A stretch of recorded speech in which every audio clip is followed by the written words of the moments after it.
Ang araw ay nagliliyap na tila isang nagbabagang landas ng Diyos. Tila kayang tunawin ng matinding init nito ang bawat butilang ginintuang buhangin sa dalampasigan at sa ibabaw nito'y tumatayo ang isang anino na parang isang nobyo sa kanyang kasal. Sa gitna ng paraisong iyon na tila impyerno sa init, nakabaon ang isang dambuhalang hiyas na nilihangang kayabangan ng tao, ang palasyo ni Don Alejandro Velasco. Isa itong halimaw na arkitektura na binalutan ng espesyal na salamin na gawa sa tinunaw, na buhangin ng isla at platino, isang gusaling tila kayang lamunin ang lahat ng apoy sa mundo. Si Kenjiro Kenji Yamada ay nasa pinakamalalim na bahaging palasyo, sa isang malawak na dome na ganap na nakahiwalay sa init ng labas. Sa loob, isang artipisyal na araw ang nagbibigay ng liwanag na mas nakasisilaw pa kaysa sa tunay na araw. Siya ay isang tekniko mula sa isang maliit na kumpanya sa Hapon na nangangasiwa sa mga pasilidad dito. Ang kanyang titulo ay manager ng seksyon. Ngunit ang ang kanyang trabaho ay hindi naiba sa isang utusan na ang tanging layunin ay pasayahin si Don Alejandro. Araw-araw, pinapakintap niya ang mapananon na nakakahalaga ng milyon-milyong piso at sinusuri ang sensor ng makabagong kagamitan. Ang kanyang mga kamay na minsang halos makuha, ang karangalan para sa pambansang koponan ng Hapon, ang makamay na itinuring na pinakatumpa at pinakamaslan sa buong Hapon ay sanay na ngayon sa paalis ng grasa at alikabok. Isa siyang talunan sa mapagpasyang national team selection. Ang huling tira, ang kanyang pana ay tumama sa 9 point area, hindi sa 10. Dahil sa isang puntos na iyon, ang kanyang buhay ay bumulusok sa pinakamalalim na hukay. Ang pagkadismaya ang kanyang kasamahan, ang paninisi ang kanyang coach, at higit sa lahat, ang matinding pagkamuhi sa sarili. Binitiwan niya ang kanyang pana at nilisan ang Hapon. Ang kanyang kaluluwa ay matagal ng patay. Ang naririto ngayon ay isang walang lamang katawan na naalis ang damdamin para lamang kumitang pera. Mula sa kabilang dulong archery range, lumitaw si Don Alejandro Velasco kasama ang kanyang mapagmataas na halahak. Sa kanyang tabi ay isang pulutong nga oligark, maolitiko, at mga mayayamang taga-Europa na parang maalangaw na nakukumpulan. Si Don Alejandro ay isang lalaking inilagay ang buong mundo sa ilalim ng kanyang mapaa. Mula ng isilang, ang kanyang iyak ay isang utos at ang kanyang kumpas ay batas para magpalipas ng oras. Nag-archery siya. Binili ang pinakamahuhusay na coach at kagamitan sa buong mundo gamit ang kanyang pera at inakala niyang siya ay isang alamat. Tingnan ninyo, ito ang sining ng lakas at katumpakan. Ipinagmalaki ni Don Alejandro habang hawa ang isang modernong compound bow na pinalamutian ng ginto at diamante. Madali niyang pinakawalan ang isang pana patungo sa target na nasa layong 10 metro. Ang pana ay humagibis at tumusok sa gitnang bahagi ng target. Hindi ito perpektong 10, ngunit ang panauhin ay sabay-sabay na pumalakpak na tila ensayo. Bravo! Kahanga-hanga! Don Alejandro! Kayo ang haringang pana. Sa gitnang bagyong papuri, ang kayabangan ni Don Alejandro ay umabot sa langit. Ngumiti siya ng may kasiyahan at inilibot ang tingin. At natakpuan si Kenji na nakatayo sa isang sulok na parang anino. Isang bahid ng pahamak ang lumitaw sa kanyang mata. Nariyan pala ang tekniko na nag-alaga sa aking pana. Galing sa Hapon, hindi ba? Sinabi ni Don Alejandro ng malakas para marinig ng lahat. Biglang napukaw ang atensyon, yumuko si Kenji. Hapon, magagaling na kayong gumawa ng gamit ngayon. Ngunit sa kaibuturan, pare-pareho lang kayo. Kayong nga natuto lamang magbanat ng buto. Paano ninyo may intindihan ang sining ng mamandirikmang tulad namin? Ito ay isang tahasang insulto. Ang Hapon na supervisor ni Kenji ay namutla at hindi alam ang gagawin. Kinagat ni Kenji ang kanyang labi, nalasahan niya ang dugo. Hindi na mabilang kung ilang beses siya nakatanggap ng ganitong pang-insulto. Tulad ng dati na nahimik siya. Ang katahimikan ang tanging kalasa na pinahihintulutan para sa isang talunan. Hindi nagustuhan ni Don Alejandro ang katahimikan ni Kenji. Nais niyang mabigay ng mas malaking kahihiyan. Hoy, tekniko, ano nga uli ang pangalan mo? Kenjiro Yamada po. Kenji, dahil araw-araw mong pinapakintap ang panang ito, hindi ka ba nakakaroon ng pagnanasang subukan itong itira? O baka gusto mong ipakita sa amin kung paano kayo pumana sa inyong bansa? Ito ay isang patibong. Kung hindi siya pumana, tatawagin siyang duwak. Kung pumana man siya at pumalya, pagtatawanan lang siya. Nanatiling tahimik si Kenji. Ngunit ang kanyang mata, nang hindi niya namamalayan, ay napadako sa isang lumang recurve bow na nakasabit sa pader.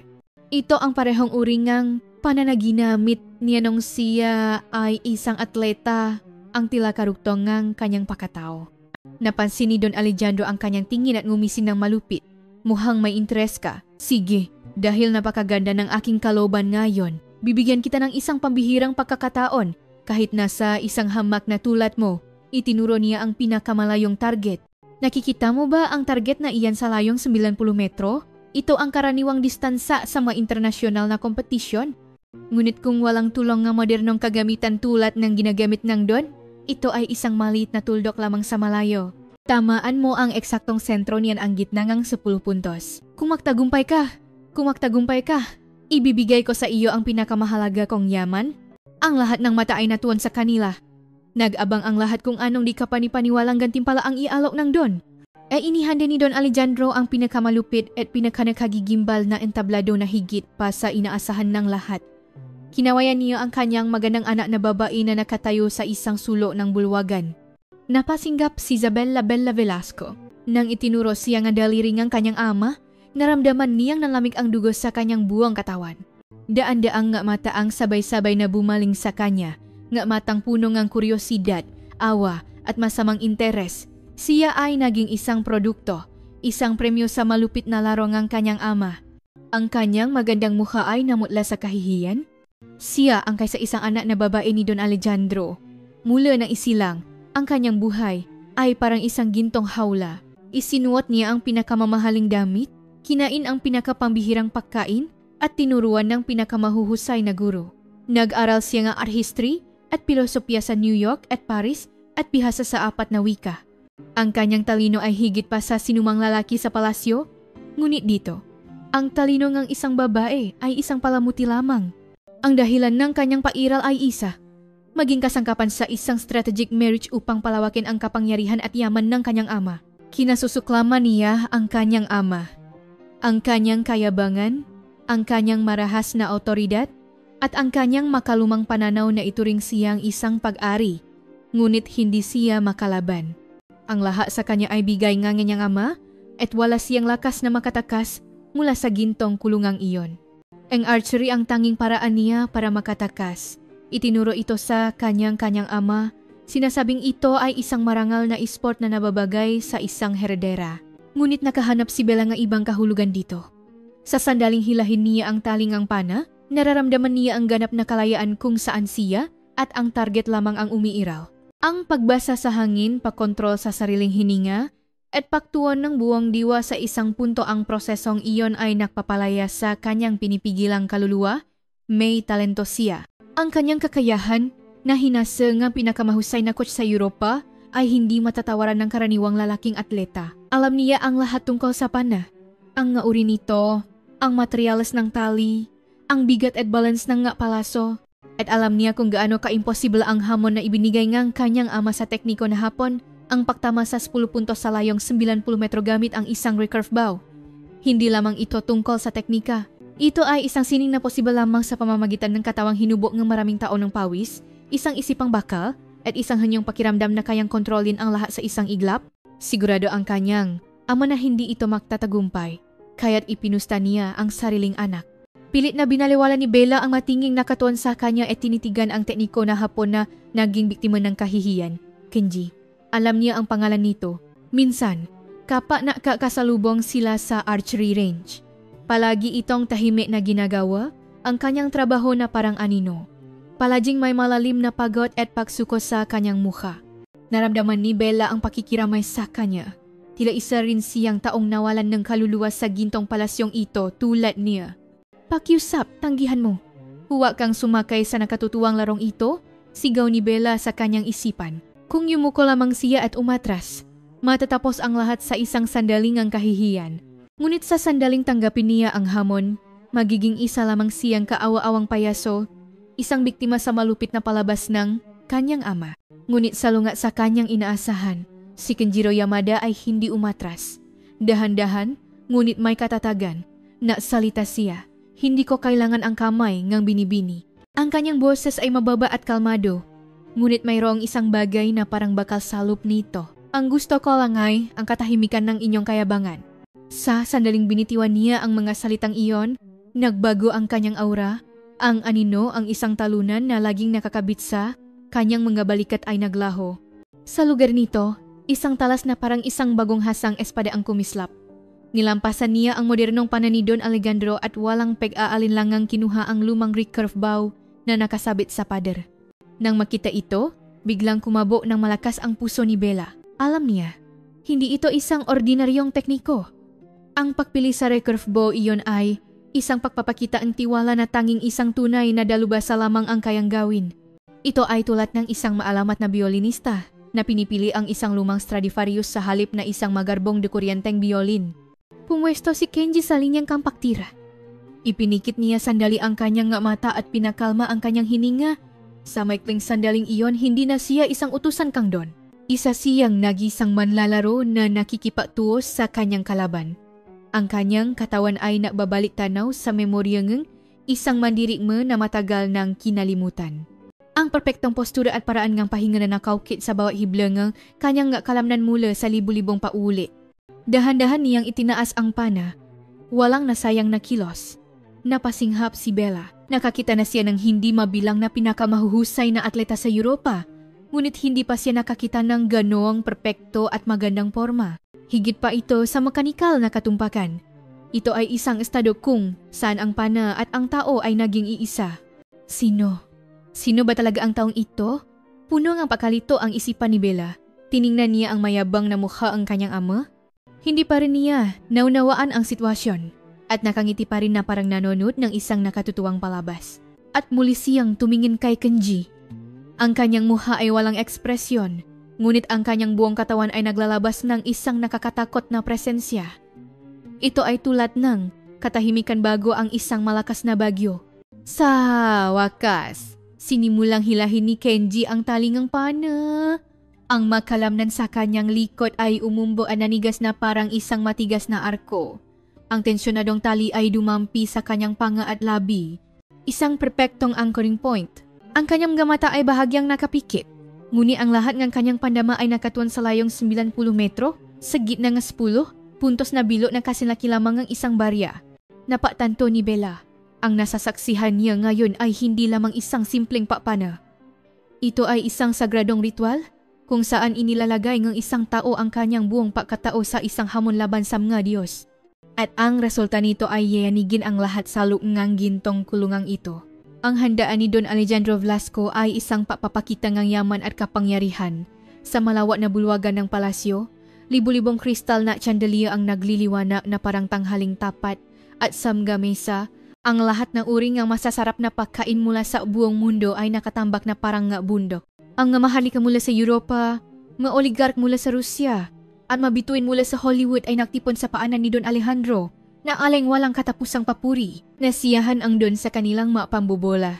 Nalulunod sa katotohanang siya ang sentro ng mundo. Para sa kanya, si Kenjiro Yamada ay isang nilalang na hindi man lang dapat pansinin.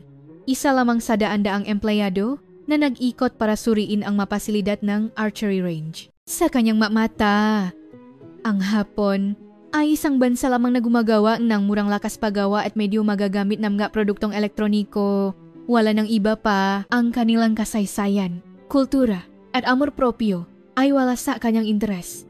Kaya walang pag-alinlangan niyang ginawang pampublikong sakripisyo si Kenji. Walang mas mahusay na laruan para ipamalaki ang kanyang yaman at kapangyarihan. Inakala niya na si Kenji ay matatakot sa kanyang hamon, manginginig at magmamakawa para sa kapatawaran. At habang pinapanood iyon, siya at ang kanyang mga panauhin ay magtatawanan ng buong puso. Ano, Kenji? Tatanggapin mo ba ang aking kabutihang loop? O tatakbo kang may buntot sa pagitan ng iyong mahita? Umaling-aungaw ang boses ni Don Alejandro sa buong bulwagan. Ang nga panauhin, na tila natutuwa sa isang kawili-wiling palabas, ay nanut sa dalawa na may malupit na ngiti. Ang Hapon na supervisor ni Kenji ay napadala sa kanya ng isang sulyap na may mukhang parang patay. Ito ay isang despradong senyas na nagsasabing, "Pakiusap, huwag kang lumaban, yumuko ka na lang." Ngunit si Kenji ay hindi gumalaw. Tinitigan niya ng diretso ang mga mata ni Don Alejandro. Ang kanyang tingin ay hindi nabasang ang paksuko. Sa loob nito, naalap ang galit na matagal ng pinigilan at ang huling piraso ng kanyang amor propio, ang lahat ng kalungkutan at kahihiyan na naranasan niya Samnga nakaraang taon ay sumabo sa sandaling iyon. Maaari ko po bang hiramin ang pana? Binasa ng mababang boses ni Kenji ang katahimikan. Nagulat sandali si Don Alejandro sa hindi inaasahang tugon, ngunit agad nang umisi ng mas malawak. Aba, matapang ka. Sige! Dahil hindi to ang pinakamahusay kong pana. Dapat nating gamitin ang pinakamagandang kasangkapan para matanto niya ang kanyang limitasyon at mawalan ng pag-asa. Sumunod ang mga katulong sa utos ng Don at dinala ang pinakamahal at pinakamagarbong compound bow mula sa kanyang personal na koleksyon. Ngunit hindi ito pinansin ni Kenji at naglakat patungo sa lumang recurve bow na nakasabit sa pader. Ito na po ay, sapat na! Ang kanyang kilos ay isang malinaw na pakbalewala kay Don Alejandro, bahagyang kumunot ang nunang Don. Nainis siya sa katotohanang ang hama na tekniko na ito ay tumanggi sa kanyang kabutihan at hinahamon ang kanyang autoridad. Matigas ang ulo mo. Anuman ang piliin mo, hindi magbabago ang resulta. Sumandal si Don Alejandro sa kanyang upuan, nakrus ng braso, at pinanut si Kenji ng may pagmamataas. Ang kanyang anak na si Bella ay nag-alalang tumingin ng palipat-lipat kina Kenji at sa kanyang ama. Ang kanyang puso ay kumakabog na parang mababaliw. Sinalakay siya ang isang masamang pangitain na ang handaan na ito ay matatapos sa isang kakilakilabot na trahedya. Pumwesto si Kenji sa linya ng paktira. Inalis niya ang lahat ng ingay at tingin sa kanyang paligid. Sa kanyang mundo, tanging siya, ang pana, at ang target ang umiiral. Dahan-dahan siyang huminga ng malalim. Ang hangin na pumuno sa kanyang mga baga ay tila gumising sa lahat ng kanyang natutulok na selula. Nang itaas niya ang pana at sinimulang hilahin ang tali, dahan-dahang nagbago ang kapaligiran sa bulwagan. Ang mataong una ay nanonood sa kanya ng may pang-asar at kuryosidad ay unti-unting nawalan ng ngiti. Sinumang may kaunting kaalaman sa archery ay makikita kung gaano kaperpekto at katatak ang kanyang forma. Ang kanyang katawan ay hindi gumagalaw na parang isang estawang bakal. Maging si Don Alejandro ay nagsimulang manigas ang ekspresyon. Naramdaman niyang ang sitwasyon ay lumilihis sa inaasahan niya. Ang anyo ng tekniko na iyon ay hindi isang simpleng pagpapanggap. Ito ay anyo ngang isang dalubhasa na hindi makakamit kung walang maraming taon ng pagsasanay at karanasan. Sino ba talaga ang taong iyon? Tanong ni Don Alejandro sa kanyang katulong sa mababang boses. Naguguluhang umiling ang katulong. Hindi ko po alam, Don. Karaniwan, isa lamang siyang tahimik na tekniko na naalaga ng makagamitan. Dumampi ang tensyonadong tali sa gilid ng bibig ni Kenji. Nakapikit ang kanyang mata. Hindi niya tinitignan ang target gamit ang kanyang mata. Nararamdaman niya ito ang daloy ng hangin, ang densidad ng hangin, ang bahagyang hila ng grabidad gamit ang buong katawan. Ang kanyang buong pagkatao ay naging isang dambuhalang sensor na kinakalkula ang pinakamainam na landas patungo sa target. Ito ay isang maikling sandali, ngunit para sa mga nanonood, tila isang kawalang hanggan, isang nakapipigil hiningang katahimikan ang bumalot sa bulwagan. Ang lahat ay nag-abang pinipigilan ang kanilang hininga upang makita kung ano ang magiging katapusan ng mayabang na handaan na ito. At sa wakas, mula sa dulo ng daliri ni Kenji, handa ng pagkawalan ang isang pane na magtatapos sa lahat. Ibibigay ko sa iyo ang aking anak na si Isabela bilang iyong asawa. Ang boses ni Don Alejandro Velasco ay umalingaw-ngaw sa kisamingang maladom na archery range. Ang masalitang iyon ay hindi isang simpleng alok. Ito ay isang malupit at mayabang na deklarasyon na gumagamit ng sariling yaman at kapangyarihan upang tiyongkay na yurakan ang dignidad ng isang tao. Itinaas niya ang kanyang anak na babae na parang pinakamagandang tropeo sa mundo at sinubukang bigyan ng isang kahihiyan na hindi kailanman mabubura ang hamak na tekniko na nangahas na galitin siya. Ang mapanauhin ay napabulala sa pakamangha at pananabik. Ang ilan ay humanga sa katapangan ni Don Alejandro, habang ang iba ay napakunot-no sa kanyang barbarikong kilos. Ngunit walang nangahas na pigilan siya. Ang kanyang salita ay batas, at ang kanyang galit ay isang kalamidad na hindi kayang tiisin ngang sinuman. Tila nagyelo ang buong katawan ni Bella. Nanlabo ang kanyang paningin dahil sa kahihiyan at galit. Nabuhay siya bilang paari ng kanyang ama sa buong buhay niya, ngunit ito ang unang pagkakataon na siya ay lantaran na ipinakita na parang isang kalakal sa harap ng maraming tao. Hindi niya makayanan ang matingin ng awa at pagnanasa na nakatuon sa kanya. Nais niyang mawala na lamang sa lugar na iyon. Ang lahat ng mata ay bumaling kay Kenjiro Yamada. Siya na ngayon ang pipili. Matatakot at luluhod para magmakaawa. O tatanggapin ang nakatutuwang pustahan at magiging isang kaawa-awang payaso? Anuman ang piliin niya, tila nakatakda na ang kanyang katapusan. Ngunit ang reaksyon ni Kenji ay higit pa sa inaasahan ng lahat. Walang takot o pakalito sa kanyang mukha. Sa halip, ang kanyang mamata ay malami at malalim na parangilo. Tinitigan niya sandali hindi si Don Alejandro, kundi si Bella na nakatayo. Sa tabi nito na may desperadong ekspresyon at muli siyang tumingin kay Don Alejandro. Ang inyong anak na babae ay hindi sa inyo. Binasa ng mababang boses ni Kenji ang katahimikan. Hindi siya isang bagay na maaari ninyong ipusta. Siya ay isang tao. Ang kanyang salita ay katumbas ng pagpapakamatay. Isang direktang paksuwi sa Don. Namula sa galit ang mukha ni Don Alejandro. Isang hamak na tekniko ang nangahas na sumagot sa kanya at turuan siya ang leksyon. Sino ka para turuan ako? Sigaw ng Don. Ang kanyang mabantay ay nagsimulang kumilos patungo kay Kenji. Ngunit pinigilan sila ni Kenji sa kanyang salita. Tinatanggap ko ang pustahan. Naguguluhang tumingin sa kanya ang lahat. Hindi ko gusto ang inyong anak na babae. Nilampasan niya ang modernong pana ni Don Alejandro at kinuha ang lumang recurve bow. Ang gusto ko ay ang inyong paghingi ng tawad. Isang taos-pusong pahingi ng tawad para sa insultong ibinigay ninyo sa akin at sa aking bansa. Huminto siya sandali at lumingon kay Bella na nanginginig sa kahihiyan. At kasama na rin ang pahingi ng tawad para sa inyong bastos na kilos sa inyong anak na babae.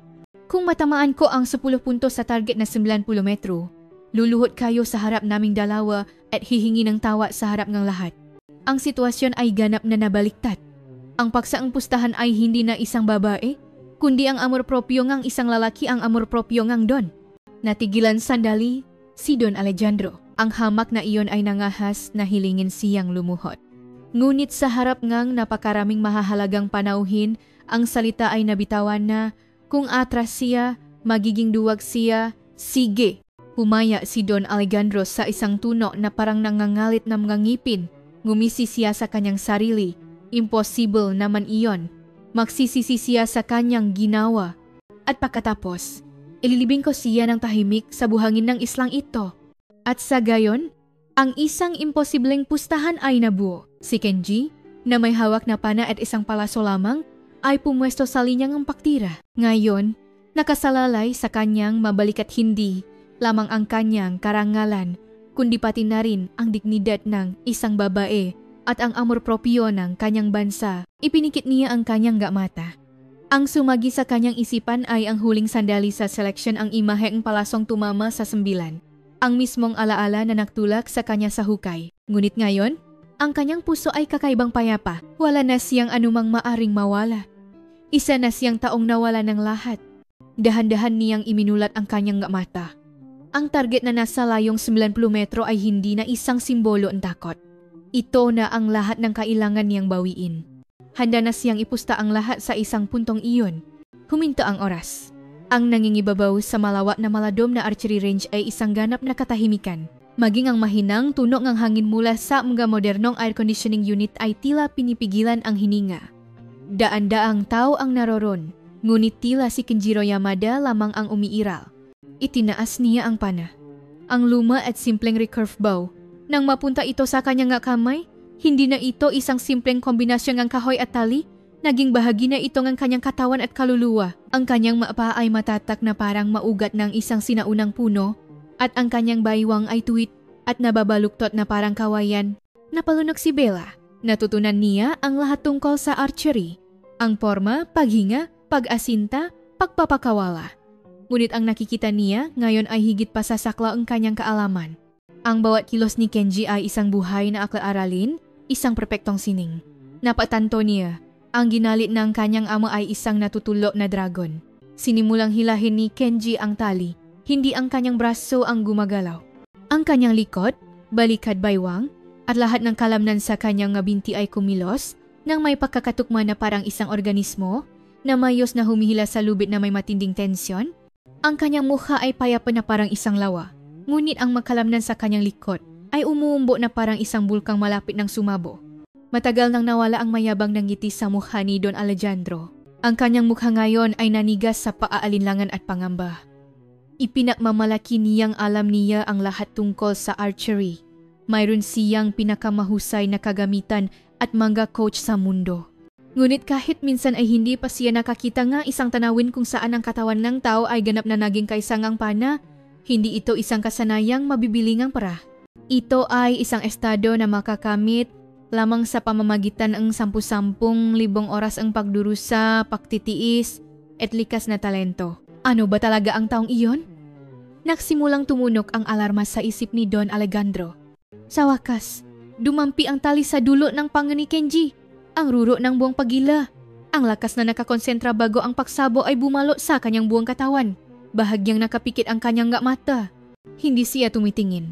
Nararamdaman niya ang daloy ng hangin, ang temperatura, ang halumigmig, at ang hindi nakikitang landas na tumatawid sa malawak na espasyo ng 90 metro.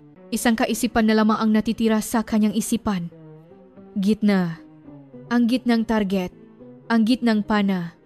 At ang gitnang kanyang sarili. Ang saglit na sandali kung saan ang tatlong gitnang iyon ay nagiging isa. Dumating ang sandaling iyon. Bahagyang binitiwan ng kanyang gadaliri ang tali. Ang salitang pinakawalan ay hindi angkop. Ito ay malambot at natural na nahiwalay na parang isang patak ng tubig na dumulas mula sa isang dahon. At sa sumunod na iglap, isang tunok na ang pumilas sa espasyo. Hindi ito ang mapural na tunok ng isang pana. Ito ay isang matalas at matulis na tunok na parabang ang mismong hangin ay sumisigaw. Ang tunok ay hindi tumama sa taingang nga matao, kundi direkta sa kanilang nga puso. Ang ilan ay hindi sinasadyang napayuko. Bago pa man mawala ang alingaw-ngaw ng tunok, ang palaso ay nawala na sa paningin. Masyadong mabilis. Walang sinumang mata ang nakasubaybay sa landas nito. Ang palaso ay lumipat na halos tuwid na parang binalewala nito ang grabidad. Pang! Mula sa gitnang-gitnang ang target na 90 metro ang layo, umaling-awngaw ang isang tunong ang pagsabok na parang isang matigas na bagay ang nabasak. Hindi gaanong kalakas ang tunok, ngunit sa katahimikan ng archery range, ito ay parang isang kulok. Ang lahat ng tingin ay napunta sa malaking screen na naka-install sa tabi ng target. Ipinakita sa screen ang pinalaking imahe ng sentro ng target. At nakita nga matao ang isang himala na itinutring na alamat lamang sa kasaysayan ng archery ng sangkatauhan. Ang palaso ni Kenji ay tumama ng eksakto sa gitna ng 10-point area. Sa loob ng bilog na kasilaki ng baryo na tinatawag na X10, ngunit hindi lang iyon. Sa lugar na iyon, mayroon ng isang palaso na nakatusok ang palasong itinira ni Don Alejandro bilang sample.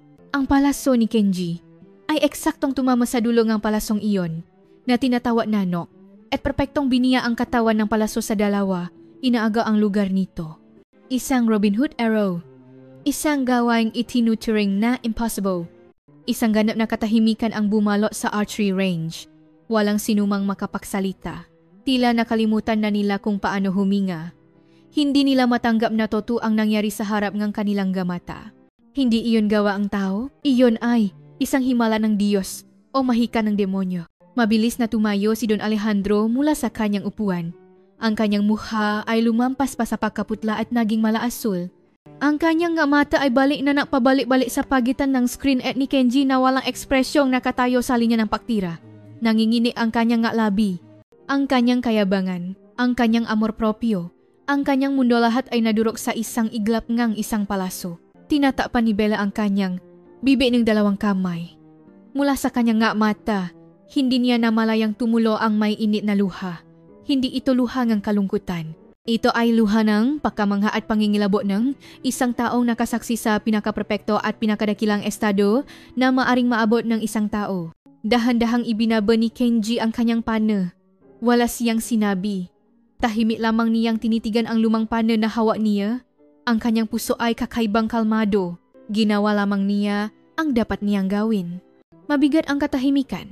Hindi lamang ito isang kawalan ng tunok. Ito ay isang pinahalong pagkabigla, pagkamangha, at masamang pangitain na dumagan sa bulwagan na parang isang malakit na masa. Ito ang sandali kung saan isang hindi inaasahang lamat ang lumitaw sa ginintuang kaharian ni Don Alejandro Velasco. At ang lamat na iyon ay nagsimula sa isang palaso na pinakawalan ng isang hamak na tekniko. Ang lahat ng mata ay napunta kay Don Alejandro. Ano ang gagawin niya ngayon? Tutuparin ba niya ang kanyang pangako at luluhot sa harap ng lahat upang humingi ng tawad? Iyon ay isang bagay na hindi kailanman papayagan ng kanyang amor propio, ng kanyang kaharian. Ang kanyang pagluhod ay nangangahulugang kapangyarihan at ang kanyang pahingi ng tawad ay nangangahulugang pagbagsak ng kaharian. Nangini ang makalamnan sa mukha ni Don Alejandro. Ang kanyang mata ay naapoy sa galit. Nais niyang utusan ang kanyang bantay na pugutan ng ulo ang bastos na hapon na iyon ngayon din. Ngunit hindi niya magawa. Narito ang mata ng mundo, ang VIP at ang kanilang bibig. Ang nangyari dito ngayon ay mabilis nakakalat sa buong mundo. Kung sisirain niya ang kanyang pangako at gagamit ng dahas, siya ay tatatakan bilang isang barbaro na walang karangalan. Tapos na ang palabas, bulong ni Don Alejandro sa isang boses na parang nangangalit ng ngipin. Pilit siyang ngumiti, ngunit ang kanyang labi ay nanginginig. Isang napakagandang palabas. O na, talo ako.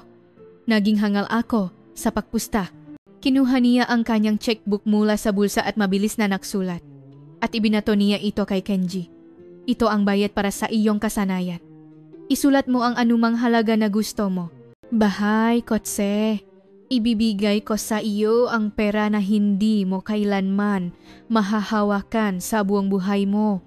Kaya ngayon, umalis ka na sa aking paningin. Ito ang kanyang huling pagtatangka na bilhin ang karangalan gamit ang pera. Pinili niya ang pera sa halip na pahingi ng tawad. Iyon ang pinakamahusay at pinakanakakonsultong paraan na naisip niya. Ngunit hindi tinanggap ni Kenji ang seka. Umiling siya? Hindi pera ang gusto ko. Kung gayon, ano ang gusto mo? Sa wakas ay sumabog si Don Alejandro. Tuparin ninyo ang inyong pangako. Ang boses ni Kenji ay tahimik, ngunit mayroon itong mas malaking lakas kaysa sa anumang sigaw. Hindi niya iniwasan ang ngamatang Don. Ang kanyang tingin ay nagsasabing, hindi ka makakatakas dito. Isang matinding tensyon ang namagitan sa kanilang dalawa. Ang lahat sa bulwagan ay pinipigilan ang kanilang hininga. Pinapanot ang katapusan ngang larong itong kapangyarihan. Noon kumilos si Bella. Lumapit siya sa kanyang ama, hinawakan ang kanyang braso at sinabi sa isang mababang boses na naririnig ng lahat, Itay, dapat nating tuparin ang magkapangako. Iyan ang karangalan ng ating pamilya. Ang salitang kanyang anak na babae ang naging pinal na dago para kay Don Alejandro. Naramdaman niyang nasusuka siya sa katotohanan ng kinakampihan ng kanyang sariling anak ang hamak na dayuhan na iyon. Ngunit hindi siya makatutol. Karangalan. Ito ang halaga na ipinaktanggol niya sa buong buhay niya. Ang dahilan na nagbibigay katwiran sa lahat ng kanyang ginagawa. Ipinikit ni Don Alejandro ang kanyang mata. Ang kanyang buong katawan ay nangingini sa kahihiyan. Dahan-dahan, napakabagal, humakbang siya patungo kay Kenji at lumuhod. Ang haring mundo ay lumuhod sa harap ng isang ordinaryong tekniko. Muling bumalot ang isang nakagugulat na katahimikan sa bulwagan. Nakatungo si Don Alejandro habang pilit na inilalabas ang nga salita. Patawad. Hindi ito isang taos-pusong pahinging ang tawad. Ito ay isang boses na punong kahihiyan at put, malapit sa isang sumpa. Sa sandaling binitiwan niya ang salitang iyon. Ipinangako niya sa kanyang sarili na darating ang araw na gagantihan niya ang kahihiyang ito. Tahimik na tinitigan ni Kenji ang nakaluhot na doon. Natagumpay siya, ngunit walang anumang kagalakan sa kanyang puso. Sa halip naramdaman niyang nanlamig ang kanyang likod dahil sa matinding put na namumula sa makapangyarihang taong ito. Hindi na siya isang simpleng tekniko. Siya ay naging isang kaaway na hindi mapapatawad, isang taong sumugat sa amor propio ng hari. Nang gabing iyon, hindi na nakabalik si Kenji sa kanyang tulugan. Dinala siya nga bantayng doon sa pinakamalalim at pinakasekretong bahagi ng palasyo sa isang villa na parang isang gintong bilangguan. Kayo na po ngayon ang espesyal na panauhingang doon, sabi ngang bantay na may ngisi. Nais niyang manatili kayo rito sandali para sa inyong kaligtasan. Ito ay isang lantaran na pagkakulong, hindi siya pinatay ni Don Alejandro. Sa halip, ikinulong niya si Kenji sa kanyang hawla para tratuhin siyang isang buhay na tropeo na maaari niyang sirain anumang oras. Naiwan si Kenji na mag-isa sa isang marangyang ngunit malamig na silid na walang bintana. Napaktanto niya. Ang palasong pinakawalan niya ay hindi lamang tumama sa target, kundi pati na rin sa kanyang sariling kapalaran. Sinalakay siyang isang nakakatakot na pangitain na maring hindi na siya makakalabas sa gintong bilangguang ito magpakailanman. Ang piraso ang basak na korona ay sasaktan siya at ang lahat ng tao sa kanyang paligid. Dahan-dahan ang paglipas ng oras sa gintong bilangguan. Ang villa kung saan nakatira, si Kenji, ay mas marangya kaysa sa anumang silit sa palasyo. Ang sahig ay may pinakamataas na uringang silk carpet at ang nga dingding ay may mapenting ng mahindi kilalang maestro. Araw-araw, Nagdadala ang makatulong ng lahat ng uri ng masasarap na pagkain mula sa buong mundo at inaalagaan ang lahat ng kanyang pangangailangan. Ngunit lahat ng iyon ay isang perpektong ginawang kasinungalingan. Sa labas ng silid, nababantay ang gwardiya na parang nga anino at lahat ng kanyang kilos ay nai-record na mga hindi nakikitang surveillance camera. Isa siyang ibon sa hawla. Sa halip na patain siya, plano ni Don Alejandro na kunin ang lahat sa kanya at dahan-dahang hayaan siyang mabulo hanggang mamatay. Kinuha nila sa kanya ang pana at pinutol ang lahat ng komunikasyon sa labas. Si Kenji ay ganap na nakahiwalay. Pagkaraan ngang ilang araw, nagsimulang makaramdam si Kenji ngang malalim na kawalang paasa. Sinubukan niyang maganap ng paraan para makatakas sa bilangguang ito, ngunit ang apat na sulok ay tila bakal. Nagsimula siyang pagsisihan ang huling palaso na kanyang pinakawalan. Ang kilos na ginawa niya para protektahan ang kanyang amor propyo ay nagresulta sa paglalagay ng posa sa kanyang sariling lik. Ang tanging alin niya ay ang pakiramdam ng panananaisip niya sa gabi. Ipinipikit niya ang kanyang mata at iniisip na pumapanan ng libu-libong beses. Ang paggalaw ng kalamnan na humihila sa tali, ang pakiramdam ng tali sa kanyang mga daliri, ang landas ng palaso na lumilipat patungo sa target, sa imahinasyong iyon lamang siya nagiging malaya. Isang pagbabago ang dumating sa kanyang malungkot na pagkakakulong. Isang linggo ang nakalipas, isang gabi, ang pintong kanyang silid ay bumukas ng walang tunok at may pumasok na parang anino, si Bella. Nilinlang niya ang mamatang nga guwardiya at ginamit ang isang lihim na daanan sa palasyo para makarating dito. Ayos ka lang ba? Bulong ni Bella. Ang kanyang mukha ay may halong paalala at pagsisisi. Bini, bakit kayo narito? Nagulat na tumayo si Kenji. Dahil sa akin, hindi, may responsibilidad din ako. Dahil sa aking ang makaya ka napunta sa ganito, yumuko si Bella. Hindi ninyo ito kasalanan, Bini. Lahat ng Neji ito ay pinili ko. Isang hindi komportableng katahimikan ang namagitan sa kanila. Naisip ni Kenji na dapat niya siyang paalisin agad dahil baka mapahama siya dahil sa kanya. Ngunit kasabay nito, naramdaman niyang ang kanyang presensya ang tanging alis sa matinding kalungkutang ito. Nung araw na iyon, paano mo nagawa iyon? Maingat na tanong ni Bella. Ang kanyang mata ay naniningning sa purong kuryosidad at paganga. Hindi pa ako nakakita ng isang taong tulad mo. Ang iyong forma, ang iyong pahinga, lahat ay perpekto. Para kang naging kaisaang pana. Sa kanyang tanong, unti-unting nasimulang ibahagi ni Kenji ang kanyang nakaraan na matagal na niyang ikinukubli. Ikinuwento niya ang kanyang nakaraan bilang isang pambansang atleta ang Hapon at ang sandaling desperasyon nang mawala sa kanya ang lahat dahil sa isang pagkakamali. Ang kanyang kwento ay walang pagdadahilan o pagkaawa sa sarili. Tahimik lamang niyang inilantat ang kanyang sugat. Tahimik na nakinig si Bella sa kanyang kwento. Nakita niya sa kanyang kwento ang kalungkutan na nakatago sa likod ng maningning na tagumpay at ang matinding pakikibaka para sa perpeksyon. At nakita niya ang kanyang sariling imahe na nakakulong sa isang gintong hawla sa imahe ni Kenji. Makatulad pala tayo, mahinang sabi ni Bella. Ikaw ay nakakulong sa isang bilangguan na tinatawa na nakaraan. Ako naman, nakakulong sa bilangguang ito. Mula nun, napatuloy ang kanilang lihim na pakikita. Gabi-gabi, nilalagay ni Bella sa panganib ang sarili para bisitahin si Kenji. Nag-usap sila ng malalim tungkol sa archery at sa kani-kanilang buhay. Ikinuwento ni Kenji sa kanya ang pilosopya ng pana at ikinuwento ni Bella sa kanya ang tungkol sa mga aklat na kanya nabasa at mga kwento ng mundo.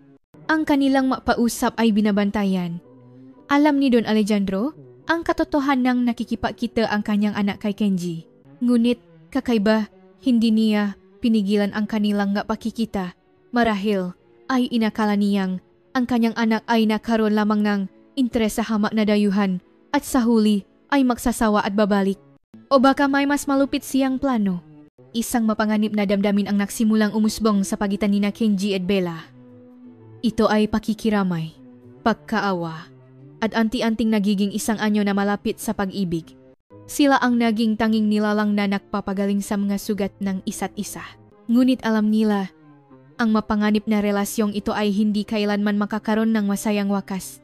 Ang kanilang pag-ibig ay parang isang bulaklak na namukatkat sa gitna ng malawak na palasyong ito sa disyerto, isang bulaklak na nakatakdang maglaho ng walang bakas sa ilalim ng malupit na araw ng katotohanan. Isang gabi, isang malakas na bagyo ang nagsimulang manalasa sa labas ng palasyo. Nawala ang hangganan ng langit at lupa at ang mundo ay binalot ng isang umiikot na buhawi ng pulang buhangin. At sa gitna ng kaguluhang iyon, may mga masasamang anino na papalapit sa palasyo. Ang galit ngang kalikasan ay parang parusa ng Diyos. Isang malakas na bagyo, isang pader ngang buhangin na may taas na daan-daang metro ang tumakip sa langit. Nagbabantang lamunin ang lahat. Ang mundo ay naging kulay dugo at ang hangin ay umiyak na parang makaluluwa ng napatay. Ang palasyo ni Don Alejandro Velasco ay tila isang kastilyong buhangin sa harap ng dambuhalang galit ng kalikasan. Nasa state of emergency ang loop ng palasyo. Lahat ng pinto at bintana ay isinara at ang emergency generator ay umugong, ngunit ang kanilang paghahanda ay para lamang sa natural na sakuna. Sila ay walang kalaban-laban sa pinakamasamang bagay na nilihang tao. Ang bagyo ang perpektong panakip. Ang ingay ngang bagyo ay nakpawalang bisa sa lahat ng sistema nga alarma at ang alikabok ay humarang sa paningin ng lahat ng surveillance camera. Sa gitna ng kaguluhang iyon, dosa-dosa ng armadong kalalakihan ang pumasok na parang makmulto, sinisira ang mapader ngang palasyo. Sila ay mersenaryo mula sa isang karibal na pamilya nga, politiko na may galit kay Don Alejandro.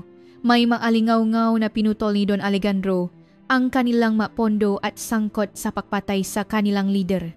Matagal na nilang hinintay ang araw na ito para magiganti at nakawin ang malaking yaman ng Don. Ang mga mersenaryo ay armado ng modernong otomatikong rifle at pampasabog. Wala silang awa. Pinagbabaril nila ang sinumang guwardiya o katulong na makita nila habang sumusugot patungo sa puso ang palasyo. Ang sistemang seguridad ng palasyo ay world class. Ngunit ito ay dinisenyo para sa mga pag-atake mula sa labas. Sa harap nga kaway na nakapasok na salop, ang kanilang nga linya ng depensa ay napunit na parang papel. Si Kenji, na nakakulong sa gintong bilangguan, ay naramdaman ang hindi pangkaraniwang kapaligiran sa labas kahit na nasa isang silid na walang bintana. Bahagyang yumanig ang lupa at narinig niya ang mahinang sigaw at putok ng baril mula sa malayo.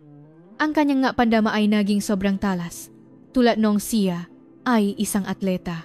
Ang kanyang kutob ay agad na naging toto. Narinig niya ang gagwardiyang nagbabantay sa kanyang silid na biglang nataranta at kumilos at agad na sinundan ng isang matinding putukan.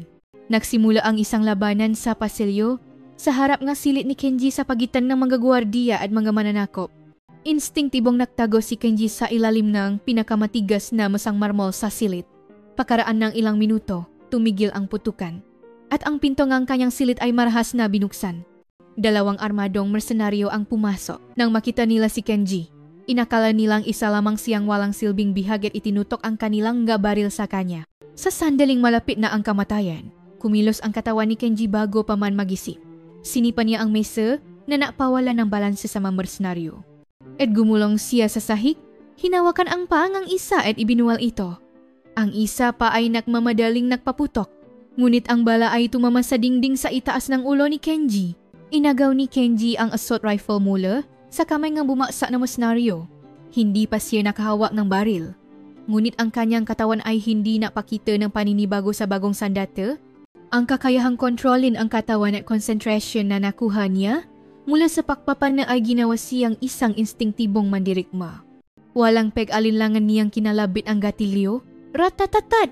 Kasabay ng malakas na ugong, bumulwa ang dugo mula sa katawan ng mersenaryo. Mabilis nang umikot si Kenji at itinutok ang baril sa noong natitirang isa. Natakot ang lalaki, binitiwan ang kanyang baril at gumawa ang kilos ng pagsuko. Ngunit hindi nag-atubili si Kenji. Muli, apoy ang lumabas mula sa kanyang daliri. Tinitigan niya ang dalawang bangkay. Nanginginig ang kanyang kamay. Pumatay na naman siyang tao. Ngunit sa pagkakataong ito, walang oras para makaramdam ng guilt. Ito ay naging isang biglaang larangan ng digmaan. At sa isang lugar sa larangan ng digmaang iyon, nandun si Bella. Kinuha niya ang magazine at isang kutsilyo mula sa mga katawan ng bumaksa na mersenaryo at maingat na lumabas ng silid. Ang pasilyo ay punong bangkay nga guwardiya at mersenaryo. Tinahak niya ang bunton ng bangkay at nagsimulang kumilos patungo sa pangunahing gusaling ng palasyo kung saan malamang na nandun si Bella. Sa gabing iyon ng nangalit na bagyo, ang gintong palasyo ay naging isang larangan ng pagpatay, puno ang dugo at sigaw. At sa gitna ng impyernong iyon, isang dayuhan na may hawak na baril sa halip na panaang gumagalaw na parang multo. Ang kanyang target ay hindi na ang gitna ng isang target. Ang kanyang target ay isa lamang. Iligtas ang prinsesa ang gintong bilangguan. Ang palasyo ay unti-unting nagiging isang malaking libingan. Ang mararangyang pasilyo ay natatakpan ng nga bangkay, dugo, at nga basyong bala. Ang mamahaling sining ay nawasa nga bala, at ang silk na kurtina ay nasusunog at naglalabas ng itim na usok. Isang tunay na impyerno sa lupa.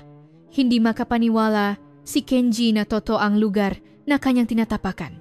Kumilos siya na parang anino. Ang lahat nga niyang pandama ay matalas na parang ngipin. Natukoy niya ang lokasyon na magkaaway sa pamamagitan ng tunok at hinulaan ang kanilang landas sa pamamagitan ng mahinang amoy ngang pulbura. Hindi na siya isang archer. Isa siyang walang pangalang sundalo na isinilang muli matapos itapon ang lahat para mabuhay. Ang kanyang layunin ay ang opisina ni Don Alejandro, ang pinakaligtas na kanlungan, ang Panorama Lounge. Matatagpuan sa pinakamatas na palapag ng palasyo, ito ay isang kuta na gawa sa espesyal na bulletproof glass at bakal. Siguradong doon naktago si Bella at ang kanyang pamilya. Mahirap ang daan patungo sa lounge. Nasakop ng mersenaryo ang pangunahing daanan ng palasyo. Iniwasan ni Kenji ang direktang komprontasyon. Ginamit niya ang mga makikitid na daanan at mga ventilation shaft na mga katulong lamang ang nakakaalam upang makapunta sa likuran ng mga kaaway. Isa siyang perpektong mga ngaso, lumilitaw siya ng walang tunok, binabali ang lig ng mga kaaway, at ginagamit ang kutsilyo sa dilim para putulin ang kanilang carotid artery. Walang ingay o awa sa kanyang pagpatay. Tanging mahusay na pag-aalis lamang ang umiral. Sa wakas, nang makarating siya sa gitnang bulwagan kung saan matatanaw ang lounge, nasaksihan niya ang isang kakilakilabot na tanawin. Si Don Alejandro at ang kanyang mahuling natitirang guwardiya ay desperadong lumalaban sa harap ngang pasukan ng lounge. Ngunit sila ay ganap na napapaligiran ng mga mersenaryo na mas marami sa kanila. Si Bella ay nanginginig sa likod ng kanyang ama na may mukhang namumutla sa takot.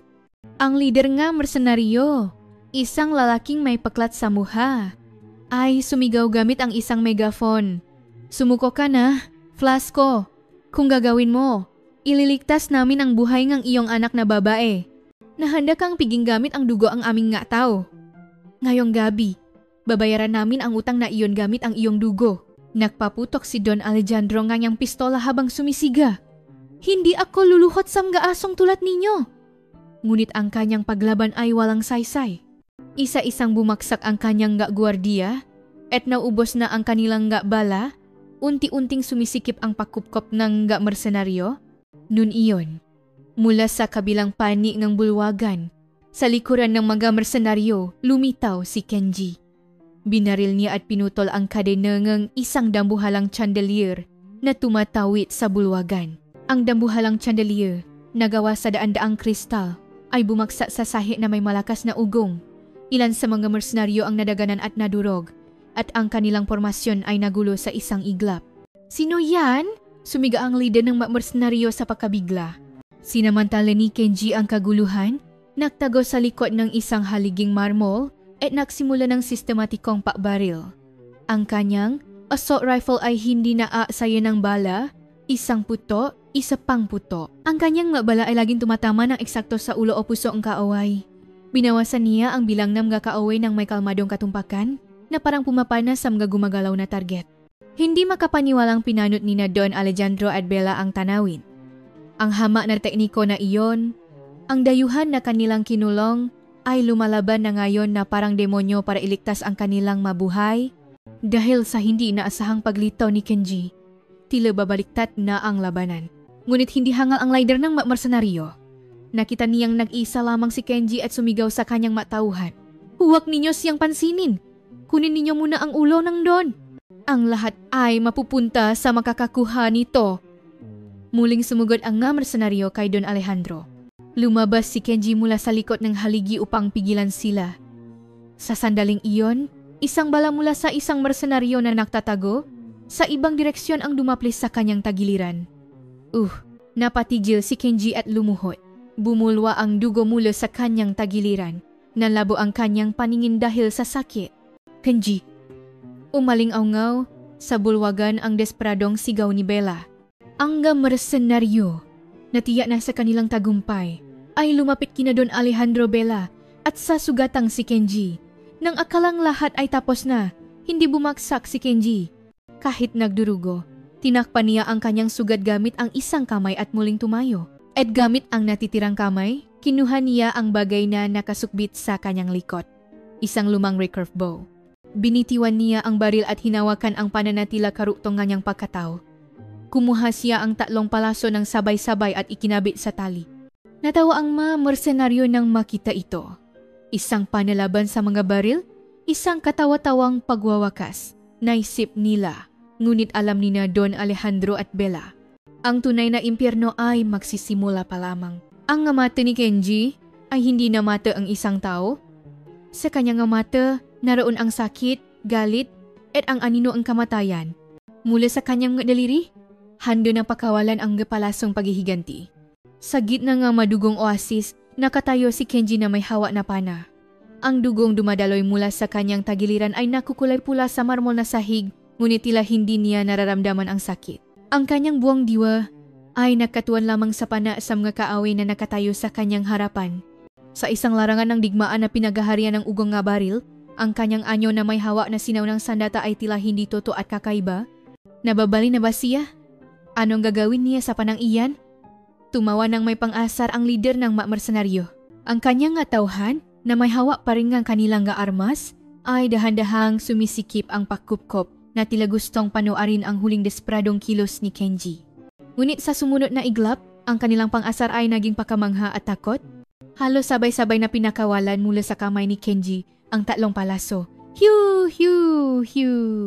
Kasabay nga ansang kakaibang ingay na parang napupunit ang mismong espasyo.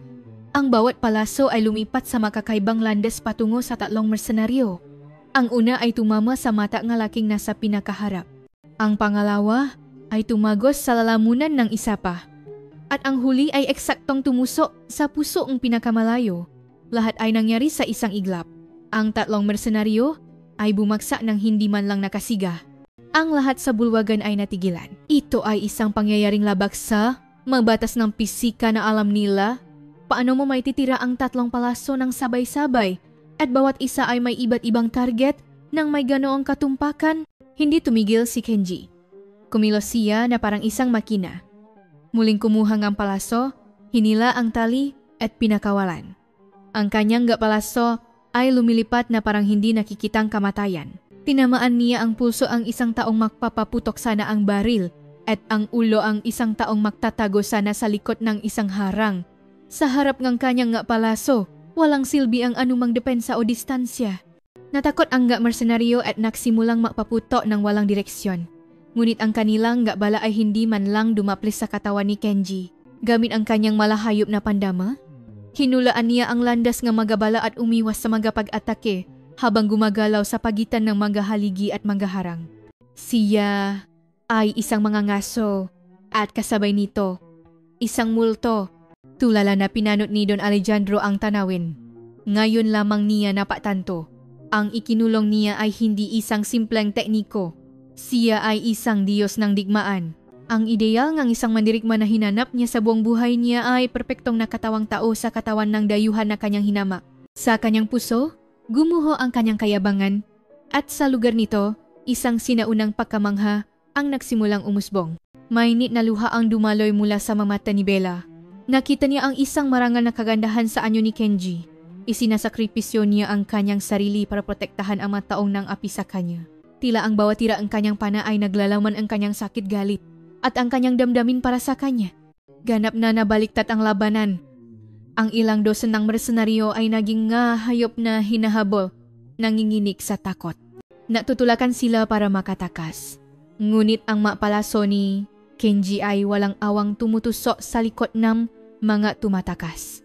Sa wakas, ang lider na lamang ng mga mersenaryo ang natira sa bulwagan. Sa kanyang takot, sinubukan niyang kumuha ng hostage. Hinawakan niya ang braso ni Bella na pinakamalapit sa kanya at itinuto ang kanyang pistola sa ulo nito. Huwa kang gagalaw. Kung gagalaw ka, babarilin ko ang babaeng ito. Bigyan ninyo ako ang daan. Desperado niyang gisiga. Huminto si Kenji. Ang kanyang mukha ay maputla dahil sa daming dugong nawala sa kanya, ngunit ang kanyang mata ay naapoy na parang apoy. Isang palaso na lamang ang natitira sa kanyang kamay. Hanggal. Hindi mo alam kung sino ang hostage na kinuha mo. Sa sumunod na iglap, Isang hindi kapanipaniwalang bagay ang nangyari. Malakas na kinagat ni Bella ang braso ng lalaki at sinipa ang kanyang binti. Siya rin ay may katawang hinasa sa pakpapana. Sa hindi inaasahang pag-atake, nawalan ng balanse ang mersenaryo. Sa saglit na iyon, pinakawalan ang huling palaso ni Kenji. Ang palaso ay hindi man lang gumawa ng tunog ngang pagpilas sa hangin. Lumipa ito na parang liwanag. Dumapli sa buhok ni Bella at eksaktong tumusok sa pagitan ng gakilayng lalaki. Ang ngamatang lalaki ay nalaki sa huling pakabigla. Binitiwan niya ng walang lakas si Bella at bumaksak pa atras na parang isang malaking puno. Tapos na ang lahat. Isang malalim na katahimikan ang bumalot sa bulwagan. At ang bumasa sa katahimikang iyon ay ang tunog ng pakbaksak ni Kenji sa sahig. Ginamit na niya ang lahat ng kanyang huling lakas at nawalan ng malay. Ang kanyang kamalayan ay nasa gitna ng makapal na hamog. Si Kenji ay naglalakbay sa walang katapusang kadiliman. Ang kanyang katawan ay mabigat na parang tingga. At isang naapoy na sakit mula sa kanyang tagiliran ang dumarating na parang mga alon. Akala niya ay patay na siya. Natapos na ang lahat. Isang mahinang boses ang narinig niya sa kanyang tainga. Isang malungkot na bulong na tumatawa sa kanyang pangalan. At isang malambot na pakiramdam na mainit na yumakap sa kanyang kamay. Ginabayan ng init na iyon, pilit siyang umahon patungo sa ibabaw ng kamalayan. Nang imulat niya ang kanyang nga mata, ang unang nakita niya ay ang mukha ni Bella na basang-basang ng luha. Gabit araw siyang nagbabantay sa tabingang kanyang kama. Nang makita niyang gising na si Kenji, napaya siya sa halo-halong tuwa at ginhawa. Gising ka na. Salamat sa Diyos. Tumingin si Kenji sa paligid. Nakahiga siya sa infirmering palasyo. Ang kanyang tagiliran ay may makapal na bendahe at may IV na nakatusok sa kanyang braso. Nakaligtas siya. Gaano nakatagal? Ang kanyang boses ay sobrang paus. 3 araw. 3 araw kang walang malay. Sinabi nga doktor na baka hindi ka na. Hindi na natuloy ni Bella ang kanyang sasabihin at napaya. Noon, bumukas ang pinto ng infirmary at pumasok si Don Alejandro. Iba na ang kanyang anyo. Nawalan na ang mayabang at dominanteng aura. Sa halip, may malalim na paghihirap at pagod. May bendahe ang isa niyang braso. Nasugatan din siya sa labanan. Tumayo si Don Alejandro sa tabingang bama ni Kenji. Matagal siyang tahimik na nakatitik kay Kenji na may komplikadong tingin.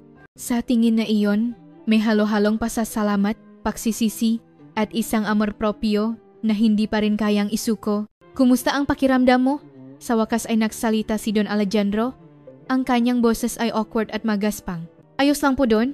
Sinubukan ni Kenji na bumangon, ngunit napadaing siya sa sakit at muling humiga. Huwag kang gumalaw. Kailangan mo pang magpahinga. Matapos ang ilang sandaling ang katahimikan, nahirapang magpatuloy si Don Alejandro. Iniligtas mo ang buhay ko at ang aking anak na babae at ang aking pamilya. Iyon na ang pinakamataas na pagpapahaya ng pasasalamat na kaya niyang gawin. May utang na loob ako sa iyo na hindi ko mababayaran. Ang salitang utang na loob mula sa bibig ni Don Alejandro ay may bigat. Ito ay isang bagay na hindi pa niya naramdaman kaninuman sa buong buhay niya. Ang kanyang amor propio ay naduduro sa bigat ng utang na iyon. Hindi na niya kayang tratuhin si Kenji tulad ng dati. Si Kenji ay hindi na isang hamak na tekniko. Siya ay isang tagapagligtas ng pamilya. At kasabay nito, isang hindi komportableng saksi sa kanyang kahihiyan. Hindi ninyo kailangang isipin na utang na loob. Ginawa ko lang po ang dapat kong gawin. Mahinahon na sagot ni Kenji. Ang kanyang masalita ay walang hinihinging kapalit. At ang katapatang iyon ang lalong nakpahirap kay Don Alejandro. Ang utang ay utang. Matigas na sabi ni Don Alejandro. Sabihin mo ang gusto mo. Karangalan? Isang mataas na posisyon sa bansang ito? Ibibigay ko ang anumang gusto mo. Iyan ang aking paraan. Ito ay isang pasasalamat. At kasabay nito, isang transaksyon. Nais niyang bayaran ang utang at tapusin ang hindi komportableng relasyong ito. Walang gustong hilingin si Kenji. Nais lamang niyang umalis dito, kalimutan ang lahat, at mamuhay ng tahimik. Ngunit nakita niya ang mukha ni Bella. Sa kanyang mamata, may isang desperadong pagnanais na huwag siyang umalis. Wala po akong maisip ngayon. Kailangan ko po munang magpahinga. Umiwas si Kenji sa direktang sagot. Hindi na nakpumilit pa si Don Alejandro. Tinitigan niya si Kenji ng may komplikadong ekspresyon at tahimik na umalis sa infirmary. Mula noon, ganap na nagbago ang pagtrato kay Kenji.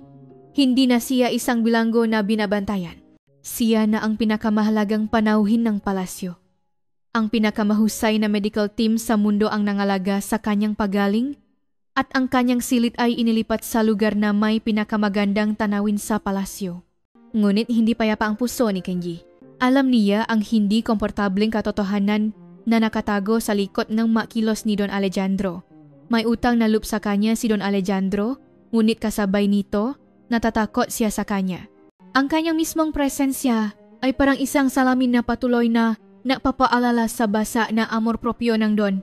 At alam niya, ang relasyon nila ni Bella ay lalong magpapagulo sa buong sitwasyon. Bilang kapalit sa pagligtas ng buhay ng kanyang mambibihak, nakulong siya sa isa pang uri ng bilangguan. Ang pangalan ng bilangguang iyon ay utang na loob e responsibilidad. Mabilis na gumaling ang masugat ni Kenji. Salamat sa pinakamahusay na teknolohiyang medikal at masusing paalaga. Ngunit ang masugat sa kanyang puso ay lumalala. Gabi-gabi, binabangungot siya. Ang mamuha nga mataong pinatay niya gamit ang baril, kutsilyo, at pana ay lumilitaw at pinahihirapan siya. Hindi siya isang bayani. Isa lamang siyang mamamatay tao na may mas maraming dugo sa kanyang kamay. Ang tanging alih niya ay si Bella. Araw-araw siyang binibisita nito at nananatili sa kanyang tabi. Binabasahan niya siya nga libro at ikinukwento ang nga nangyayari sa labas ng mundo. Ang kanyang presensya ang tanging liwanag para kay Kenji. Lumalim ng lumalim ang kanilang damdamin. Hindi na nila itinatago ang kanilang nararamdaman para sa isa at isa. Ang kanilang paibig ay parang isang bulaklak na namukatkat mula sa abungang. Kamatayan mapanganib ngunit matindi. Alam ni Don Alejandro ang lahat ng ito. Naramdaman niya ang galit sa katotohanan ng ang kanyang anak ay umibig sa dayuhang iyon, ngunit hindi niya ito ipinakita. Hindi niya maaring gawing kaaway si Kenji ngayon. Pagkatapos ng pag-atake sa palasyo, ang kanyang posisyon sa politika ay lubang ng hina. Ang nga kaaway sa loob at mga banta sa labas ay sabay-sabay na pumipiga sa kanya. Naisip niyang maaring kailanganin niya ang pambihirang kakayahan ni Kenji para malampasan ang krisis na ito. Nang ganap na gumaling ang katawan ni Kenji, ipinatawa siya ni Don Alejandro sa kanyang opisina. Ipinakita niya kay Kenji ang isang malaking mapang mundo at ipinaliwanag ang problemang kinakaharap ng kanyang negosyo at kaharian. At gumawa siya ng isang pambihirang alok. Magtrabaho ka sa tabi ko, sabi ni Don Alejandro. Kailangan ko ang iyong pambihirang pananaw at pahuhusga. At kung kinakailangan, ang iyong kalupitan na kayang maging demonyo, maging aking special advisor.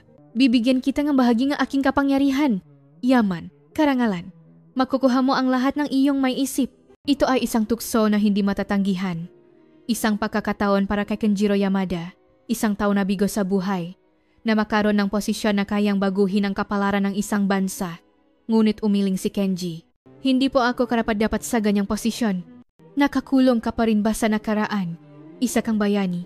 Iniligtas mo ang maraming tao. Mas marami akong pinatay kaysa sa iniligtas ko. Ang boses ni Kenji ay malamig at malalim. Hindi ako isang mandirigma o isang strategist. Isa lamang akong taong nawala ng lahat. Gusto ko na lamang mamuhay ng tahimik. Nadismaya si Don Alejandro sa pagtanggi ni Kenji, ngunit hindi siya sumuko.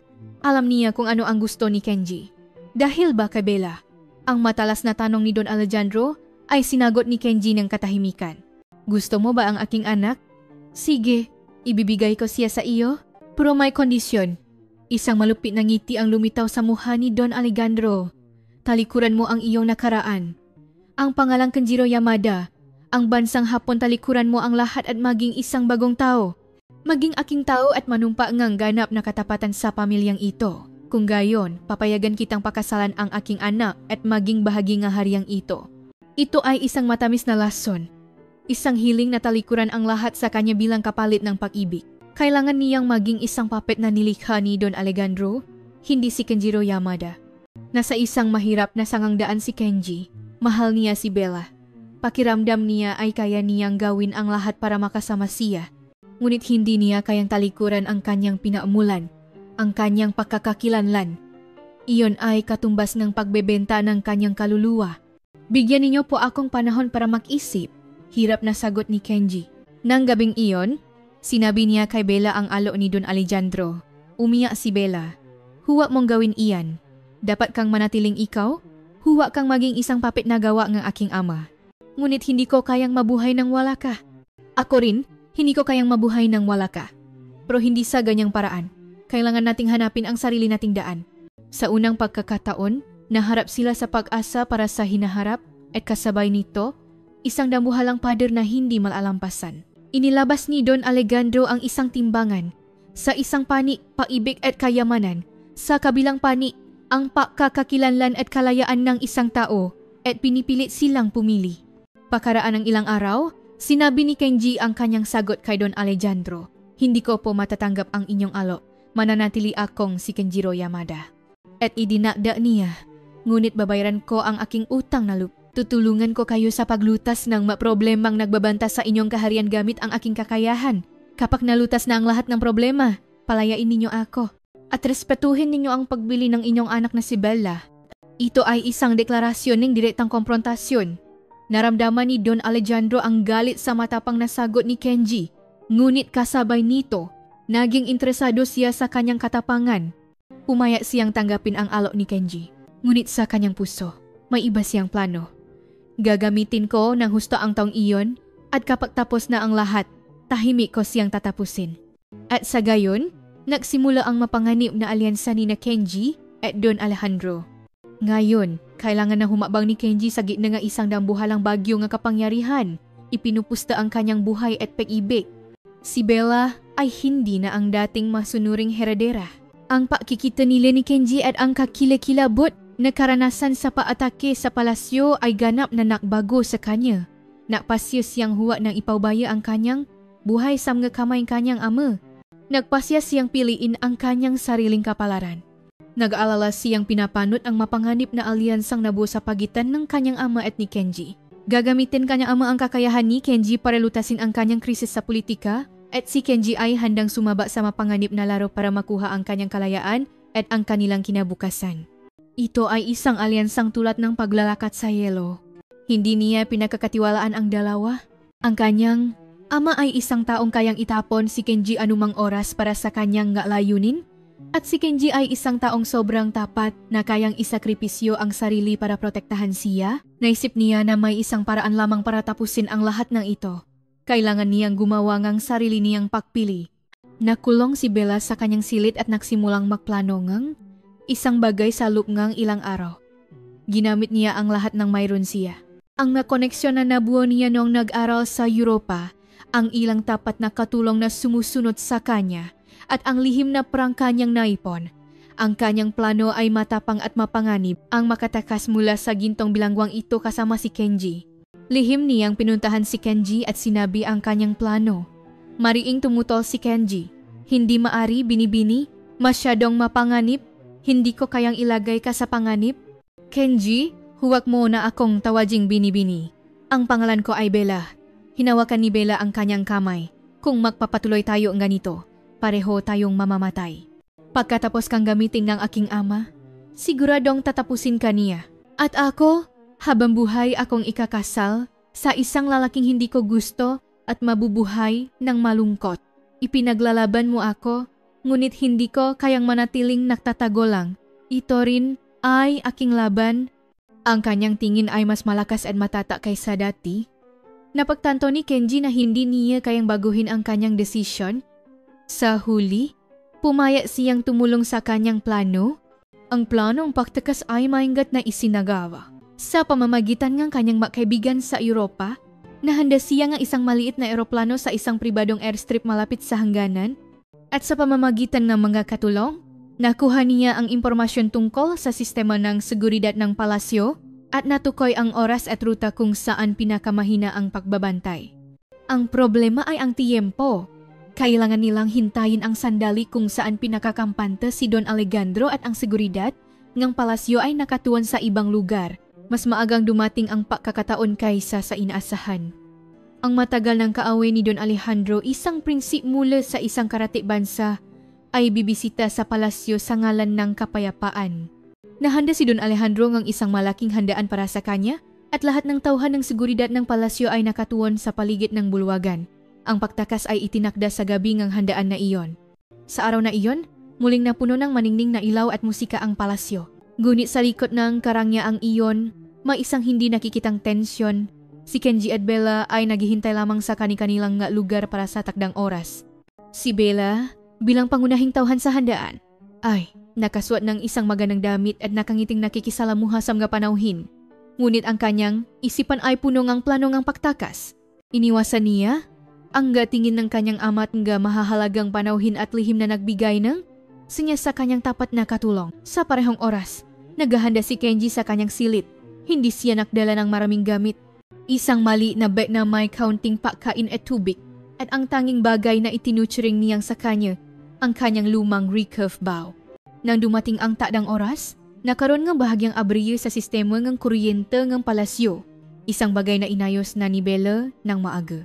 Ang ilang surveillance camera sa ilang lugar ay tumigil sa paganasalop ng ilang minuto. Sa mismong siwang na iyon, lumabas si Kenji sa kanyang silid at naktungo sa kanilang takbuhan, ang kuwadra ng palasyo. Doon, naghihintay na sa kanya si Bella na nakasuot ng damit ng katulong. Hawa niya ang dalawang pinakamabilis na kabayong Arabo. Handa ka na ba? Tanong ni Bella. Nanginginig ang kanyang boses, ngunit ang kanyang tingin ay determinado. Tahimik na tumango si Kenji. Sumakay sila sa mga kabayo at sumugot patungo sa pinakalihim na tarangkahan sa likod ng palasyo. Ang kanilang mapuso ay kumakabog na parang mababalif. Ito ang kanilang huling pagpili, ang iwanan ang lahat at magsimulang ng isang bagong buhay. Malamig ang gabi sa labas. Ang init ng araw ay nawala na parang kasinungalingan at isang hangin na parang patalim ang humahaplo sa kanilang pisngi. Si Kenji at Bella ay tumakbo ng parang baliw sa dilim. Mula sa kanilang likuran, mahinang naririnig ang sigawan ng mga humahabol at ang yaba ng mga kabayo. Hindi perpekto ang kanilang pagtakas. Isang guwardiya ang aksidenteng nakakita sa kanila na lumalabas sa kuwadra at nakagulo ang palasyo. Nawala sa sarili sa galit si Don Alejandro sa katotohanan ng ang kanyang sariling anak ay tumakas kasama ang kanyang utusan. Agad siyang bumuwang ang pinakamahusay na grupo nga humahabol at ipinahabol sila. Hulihin sila ng buhay. Ngunit ang hapon na iyon, hindi kailangang humihinga pa. Walang awa ang utos ni Don Alejandro. Wala ng oras sina Kenji at Bella. Kailangan nilang tawirin ang lupain salop ng isang gabi para makarating sa pribadong airstrip malapit sa hangganan.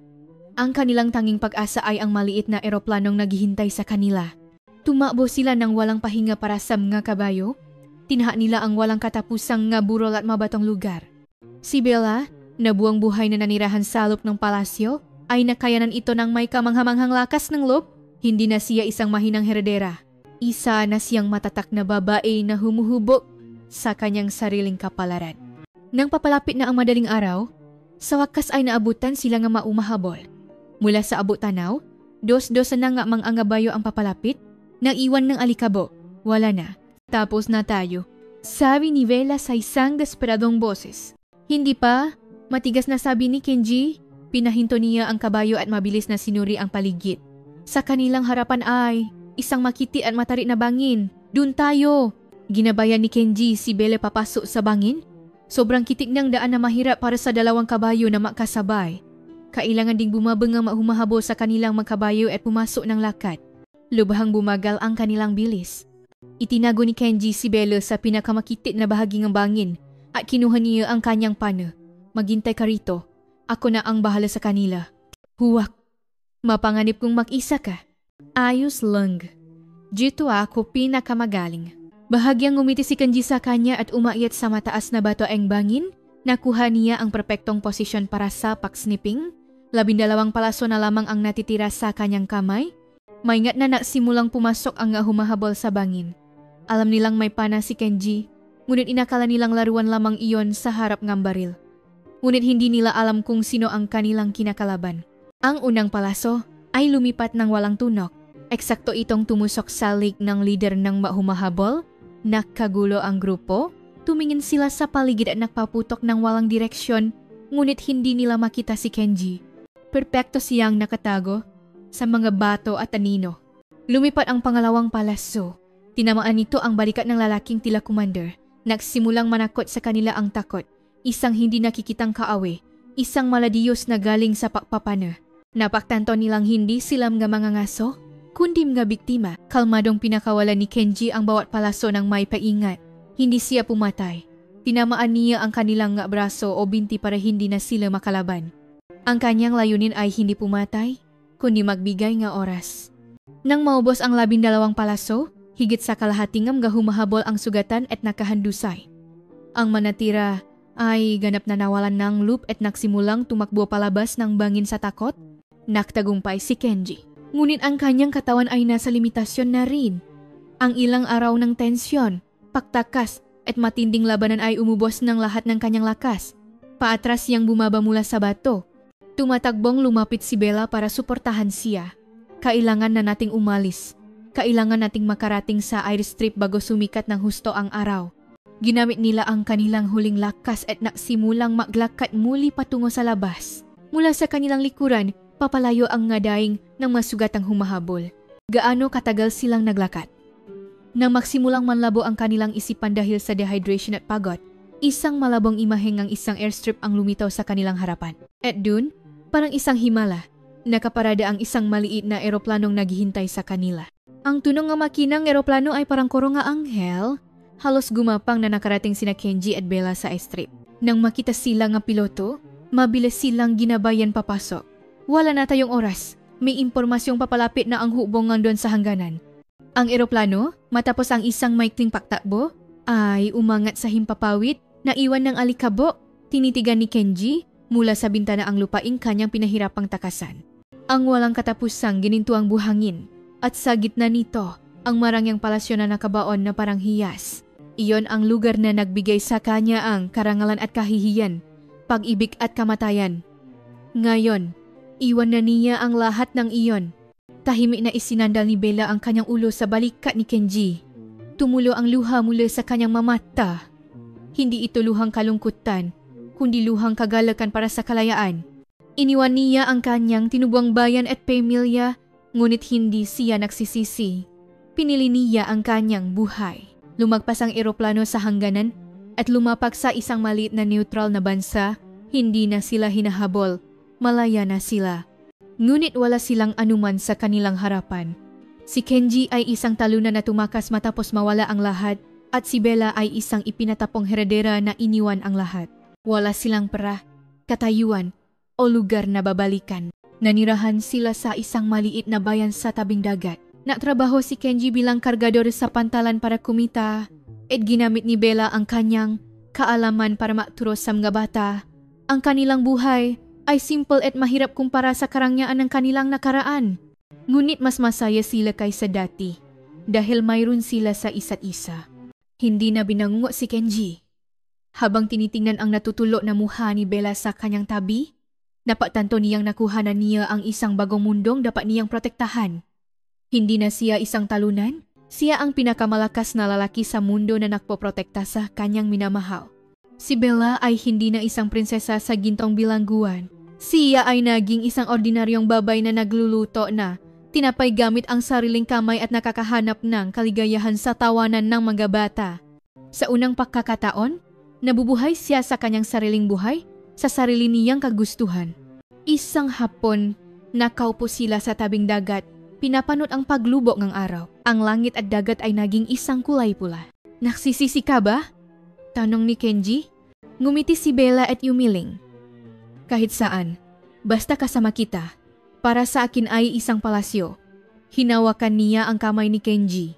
Ang kanyang magakamay ay may kalyo dahil sa trabaho, ngunit para sa kanya, ito ang pinakamainit at pinakamaasahang magakamay sa mundo. Hindi mo ba namimiss ang iyong bansa? Ang iyong nga pangarap? Tumingin, sandali si Kenny sa malayo. Sa kanyang puso, mayroon pa ring pananabik para sa hapon at panghihinayang sa mga pangarap na hindi natupad, ngunit umiling siya. Ang aking pangarap ay narito mismo. Tinitigan niya ang mata ni Bella. Ang kanilang hinaharap ay hindi pa rin tiya. Hindi nila alam kung kailan sila muling abutin ng galit ni Don Alejandro at ang mundo ay hindi laging mabait sa mga dayuhang tulad nila. Ngunit hindi sila natatakot. Makahawak kamay silang haharap sa isang bagong abot tanaw. Dahil ang kanilang pag-ibig ay mas malakas kaysa sa bagyo sa disyerto, mas malakas kaysa sa kapangyarihan ng Don. Tinitigan ni Kenji ang kanyang lumang recurve bow na nakalagay sa kanyang likuran. Iyon ang kanyang nakaraan, kasalukuyan, at hinaharap. Ang panang iyon ay hindi na isang kasangkapan para sa kompetisyon at tagumpay. Iyon ang kanyang tanging at pinakamakapangyarihang pag-asa para protektahan ang kanyang minamahal at hubugin ang isang bagong buhay. Mula sa malayo sa kabilang abot tanaw, Isang bagong araw ang nagsisimulang sumikat.